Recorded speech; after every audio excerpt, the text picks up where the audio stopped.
Diyos! Ito na naman ako.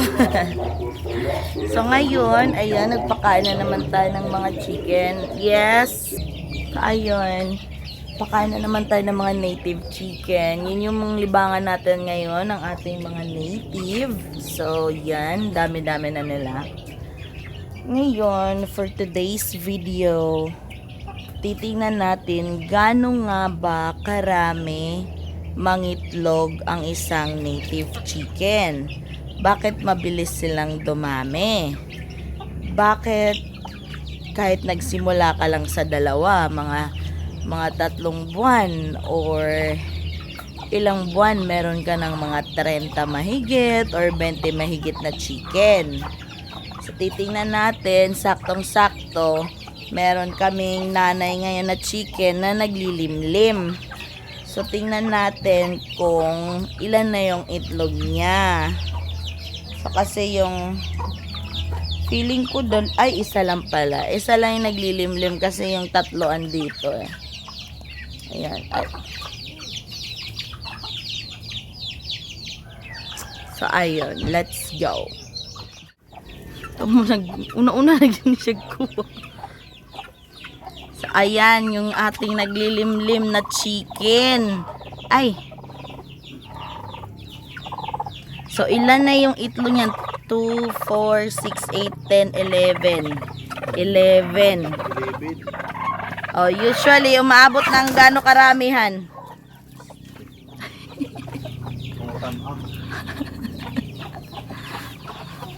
Uy, kaayo ni siya, uy. Umaabot yan ng, ano ba yan?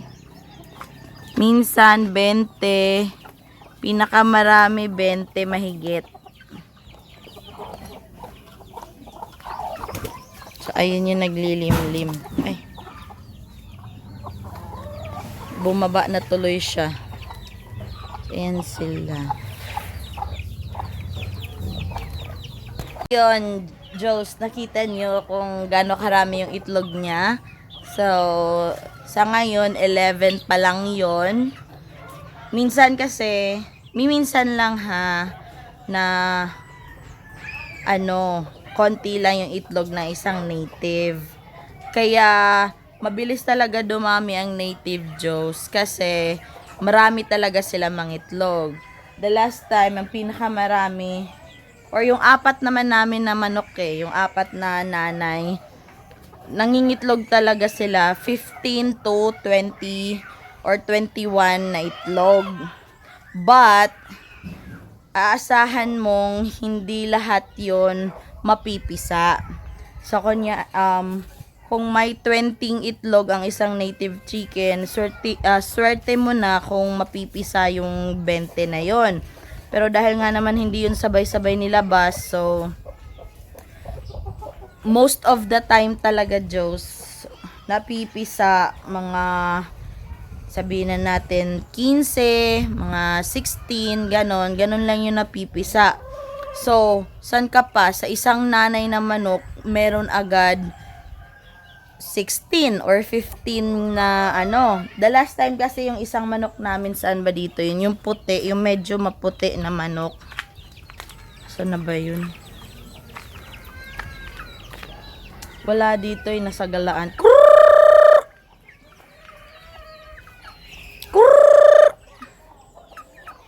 So, wala dito. Last time, yung manok na yun, nangitlog yun ng mga 11 or 15 pala.